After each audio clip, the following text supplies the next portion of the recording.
Hello and welcome to Science with Mrs. Blackburn.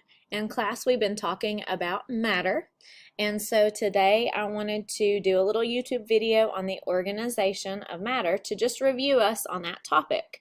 Now in class we've talked about the fact that we use models to help us understand concepts and things that are very, very tiny, like atoms and molecules, or even things that are really, really big, like the sun, moon, earth system. So what I've done is, as you can see on the screen, I have a Google drawing that I've set up to help us model atoms and molecules and how they can be arranged to give us some different types of matter.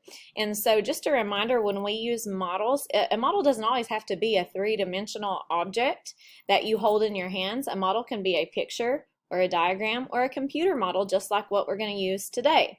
So the first step in using any type of model is to make sure that you label and declare or say what the different parts of your model represent. So in our model, an atom is going to be represented by a dot. Different types of atoms will be represented by different colors of dots. And over here I even have a handy dandy key for us in this top right hand corner so we can see what colors represent what types of atoms. Okay?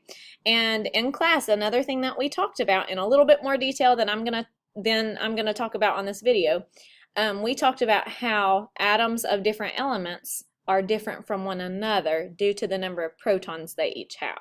So this model doesn't go that far into that concept, but just know that the carbon, hydrogen, oxygen, and nitrogen atoms that you see represented by different colored dots in this key, they would actually in real life be different from one another because they'd have different numbers of protons in their nucleus. So that being said, let's go ahead and let's use our key to try to fill in some of these areas that I have labeled over here on the left. So one atom, okay, would be one dot in our model. So I'm just going to take an oxygen atom over here, and I'm just going to take it right here, and I'm going to drag it over here to the atom part. So you're going to see these little boxes and stuff. That's because I'm using Google Drawings so I can save it in the future. And if you would like to have this, I can make a copy and email it to you. So those of you who watch the video can have access to my little on-the-go interactive that I made. So an atom would be one dot, okay? So one little circle. An atom is the smallest particle of matter that has its own characteristics. And atoms of different elements are different from one another, okay? So that is an atom. In this case, if we look at the key, it's an oxygen atom. Now let's talk about a molecule. A molecule is going to be a collection of atoms that have chemically bonded together, okay? And the reason I actually like this Google drawing model, if I can do it here on the fly, is because we can kind of model bonding in this little dot model. So one of our favorite molecules would be water. And the chemical formula for water is going to be H2O, okay, H2O. Now this is the chemical or molecular formula. You can call it either one. This molecular formula tells me that one water molecule has two hydrogen atoms chemically bonded to one oxygen atom. So I'm going to drag two of these little hydrogen atoms over here to make a molecule. And how many oxygen atoms am I going to put there? I'm going to put one oxygen atom over here bonded to them. Now let's see if I can actually bond them. I'm going to try to group them in my drawing together. Let's see if that worked. Some of them grouped, the rest of them didn't, but that's okay. Oh, there we go. We've grouped them together. So that is my molecule. They have chemically bonded together. Now in some of the ones that we have done in class,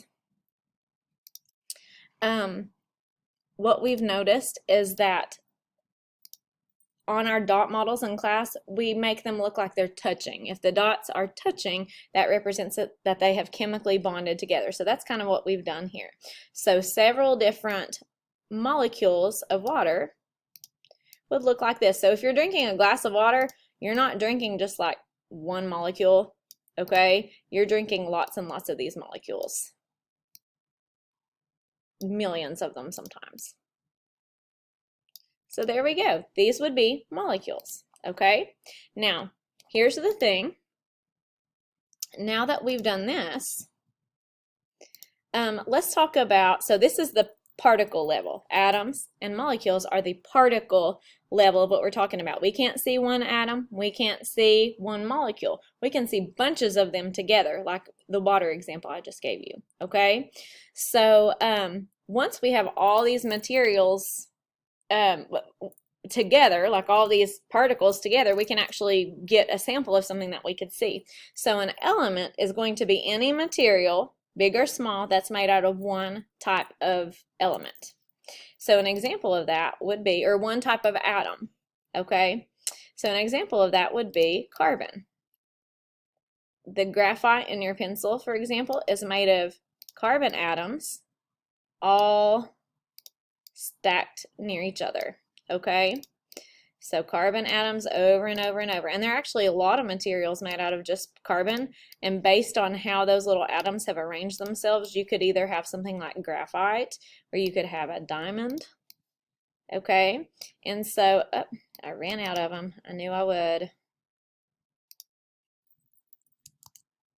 Here we go. Here's some more. And so that is going to be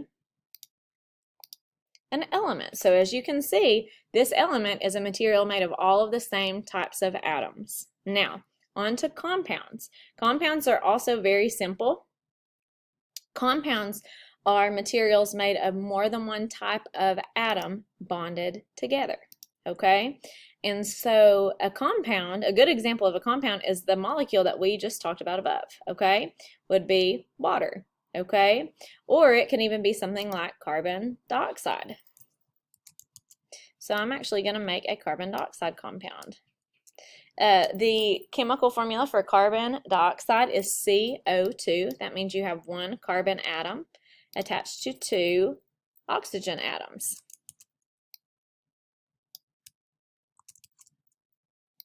So a compound would be made of lots of these little molecules hanging out in the same place. So that's a compound.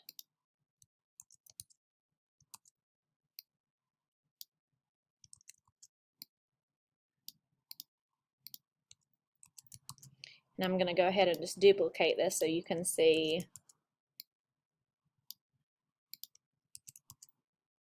that a compound is just a material made of all these same molecules. Now, I'm actually going to go ahead and delete these other ones up here just so our little graphic organizer makes more sense. So this is an atom, this is a molecule, it's a unit made up of more than one type of atom bonded together, and an element is a material made of all the same types of atoms over and over and over again.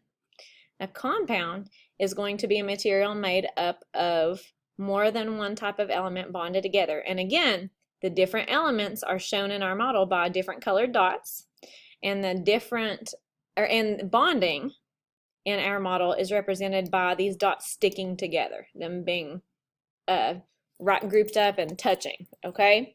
And so far everything we've talked about, these two materials would be called pure substances, and sometimes people just call them substances. So elements and compounds are pure because if you were to look at them from our level, not on a particle level like what our model shows, but just from our level, they look very pure. Like water is very pure. Carbon dioxide is a gas. It's made of all the same type of atoms over and over and over again. Just pure carbon, graphite, would be a pure substance, okay? And you can't see all the little pieces. Now, here's the thing. It gets a little more complex than that.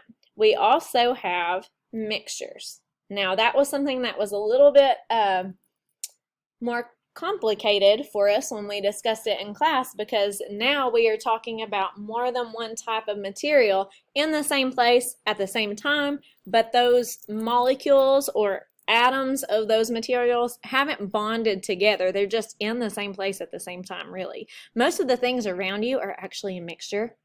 We do have lots of compounds and elements around us, but if you ask me what something in the classroom is, most of the time it's going to be a mixture. A lot of plastics are mixtures. Wood is a type of mixture. A lot of foods are mixtures. You're not really going to have a lot of pure substances that you consume unless you're consuming just water. So anyway, let's talk about mixtures for a minute. So a homogeneous mixture is going to be a mixture of materials that are evenly mixed. So let's say that we have oxygen.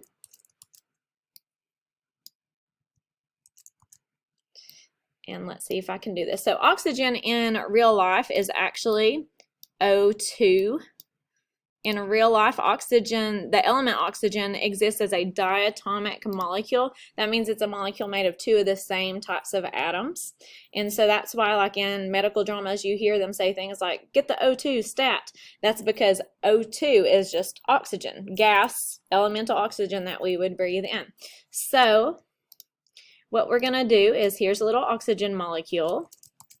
And let's say we're talking about the air that we breathe.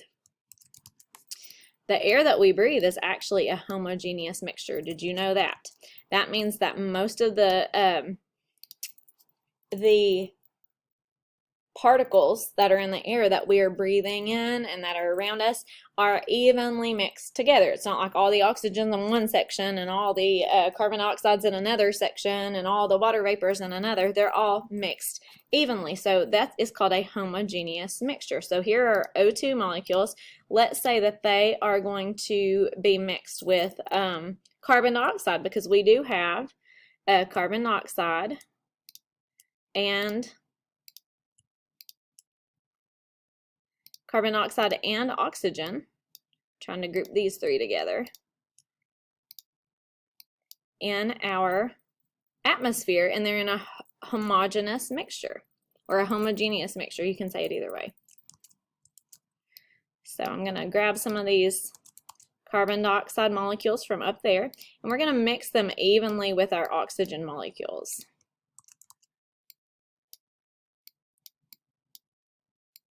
See how they're just kind of evenly mixed? And another thing to think about in this model is that, what state of matter did I say these would be in? They would be in the gas state of matter. So all these molecules, even though they're mixed evenly, they would be way far apart, wouldn't they? Because the particles in a gas are super far apart. So I'm going to move these farther apart. They're going to be evenly mixed. Okay? Now, in a heterogeneous mixture, it's not going to be the same, okay? It's going to be a material that is going to have different pieces to it, okay? Different pieces to it. So let's say we have some water. So up here in our molecule section, we got a nice little water molecule that we can deal with.